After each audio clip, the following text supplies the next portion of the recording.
Today's video, we get to see a massive army, and more proof that the Egyptians were indeed cat lovers. Yeah. Archaeologists have unearthed the pyramid of a previously unknown ancient Egyptian queen, as well as a cache of coffins, mummies, and artifacts. All this in a network of interconnected tunnels. Just a stone's throw from King Tut's tomb, actually. For the past 2 years, archaeologists have been excavating at Saqqara, an ancient site in Giza, some 20 miles south of Cairo. They recently discovered a treasure trove of coffins and mummies that may have belonged to some of King Tut's closest generals and advisors during his 1333 BC reign, until he died in 1323 BC, of course. Archaeologists were also intrigued to a nearby pyramid belonging to Teti, Egypt's 6th dynasty's first pharaoh. In addition, scholars unearthed a pyramid commemorating a hitherto unknown monarch. We've subsequently learned that her name was Neith, and she was never previously known from the historical record. Zahi Hawass, an Egyptologist and former Minister of Antiquities in Egypt, revealed. It's fantastic to essentially rewrite history by adding a new queen to our archives. A selection of the coffins and antiques uncovered during the dig will be on display at the Grand Egyptian Museum in Giza. Hall of Records. A number of shafts or tunnels are known to exist within or beneath the body of Giza's Great Sphinx. Zahi Hawass approaches a little square lid of a shaft which is said to have been dug by treasure hunters in antiquity. There's at least 3 more shafts known to exist, one at the top of the Sphinx's head and 2 on its flanks. In 1998, Zahi Hawass, the chief director of the Supreme Council of Antiquities, excavated beneath its main body of the Sphinx at Giza, and uncovered access tunnels to 3 vast, seemingly natural caves right beneath the Sphinx. There were also signs of previous excavations. The Hall of Records is said to be a library buried beneath the Great Sphinx in Giza's Pyramid Complex, said to store Egyptian info and papyrus scrolls similar to how the Great Library of Alexandria housed Grecian knowledge. There is some controversy about whether or not the hall exists, although all excavation in the region has so yet returned little or no findings. Terracotta Army. In 1974, a group of Chinese farmers were drilling a well in their fields when they observed something unexpected. Around 7,000 foot troops, horses, and chariots were carved and excavated into the ground. They were discovered to be the first Chinese emperor's terracotta army. The monuments were created to symbolize his massive force. Scholars are still perplexed by the huge variation of facial expressions and features. Was each warrior designed to be one of a kind, potentially a replica of a real person, or were standard components assembled in the style of Mr. Potato Head? How could they have known? The short explanation is that it's actually in the ears. University College London archaeologist Andrew Bevan and colleagues analyzed 30 warriors' ears shot at the mausoleum of the first Qin Emperor in China. This was done to see if the auricular ridges are statistically as idiosyncratic and extremely distinctive as they are in individuals. Turns out that no 2 ears are the same, implying that the figures are based on a real army. It's gonna take some time to find out though. There's almost 13,000 ears to go. The land was taken up by the government and the monument remains today. People believe that the statues are cursed and that anyone who tries to destroy them would meet with a terrible fate. Franklin Expedition Cemetery. The 105 surviving officers and men of the Franklin Northwest Passage expedition evacuated HMS Erebus and HMS Terror on April 22, 1848, after 3 years in the Arctic and 19 months icebound in northern Victoria Strait. They gathered in a camp south of Victory Point on King William's Island's northwest coast to make final preparations for the next leg. That next leg is a 400-kilometer march via the icy seashores of King William Island and Adelaide Peninsula to the Back River. All of the men died before reaching their goal, and their bones have been discovered at 35 different spots along the retreat route.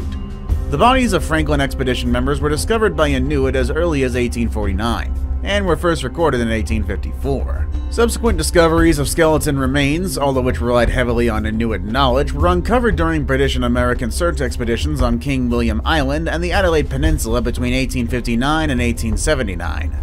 These were then followed in the early 20th century by discoveries made through anthropological, amateur, and government-sponsored searches, as well as military exercises. Archaeological examinations into the expedition's human remains began in 1981 and are still ongoing today. Whale Valley, Egypt.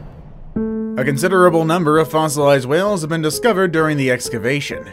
The 18-meter-long Basilosaurus is thought to be the world's sole entirely complete fossil of its kind, with a whole skeleton displaying the creature's tail spines for the first time. Remains of aquatic invertebrates were recovered within the whale, exactly where the stomach would have been. Crabs, sawfish, and a tiny whale were among the victims of the Basilosaurus. In addition to the fossilized structure, multiple pairs of shark teeth show how the whale was eaten after it died and represent the abundance of such animals at the period. The fossils provide evidence of the diversity of aquatic life that existed in the area around 40 million years ago, which is now desert. Wadi al-Hitan, also known as the Whale Valley, is Egypt's sole natural World Heritage Site and contains rich fossil remnants of the earliest type of prehistoric whales. The fossils document an important period in Earth's history when whales transitioned from land-based to ocean-going mammals. After walking whales, which have fossils in Pakistan, the Basilosaurus is the first whale species to appear to be totally living in the sea. Long U Caves. When local farmers drained numerous ponds in 1992, they uncovered 5 major constructed caverns and 19 smaller caves. The 5 independent caves range in size from 18 to 34 meters, reaching heights of up to 20 meters with supporting pillars and unusual shapes that are wonderfully curved with shaking impressions over the cavern walls and the ceilings. After word of the discovery went throughout China, it was first argued that the caves were an undiscovered natural wonder because their shape and formation were completely different from other old caves, quarries, mines, or ceremonial caverns built in China throughout history. Further investigation revealed that each whole cavern has only one portal, which is connected to a vertical shaft with a carved stairs and allows rainfall and surface runoff to enter the caverns. To handle the water intake, the cavern base was cut with drainage troughs, drainage canals, and a water trap to collect the water. The caverns are also oriented south to southwest, maximizing the use of sunshine to illuminate the inside, with sloped sidewalls that relieve stress on the cave ceilings and avoid collapse. Since their first discovery, archaeologists and researchers have been trying to figure out who, when, and why the Long U caves were built. King Tati.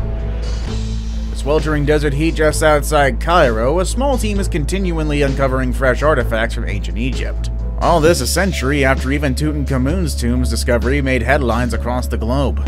While digging layer by layer at the Saqqara site in Giza, archaeologists unearthed a large cache of ancient coffins and mummies, as well as clay amulets thought to have been used in funeral ceremonies and thick papyrus scrolls.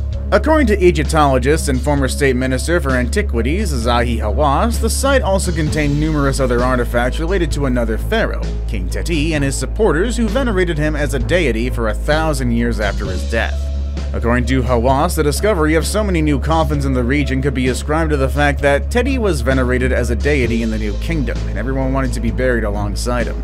He also revealed that his workers unearthed approximately 300 coffins in the vicinity of his pyramid this year, the most of which were in good condition. Teti was the first pharaoh of Egypt's 6th dynasty, ruling for around 12 years between 2300 and 2181 BC. Now it's time for the day's best pick. We'll be visiting a church that has an unexpected number of mummies buried under it. Capuchin Mummies.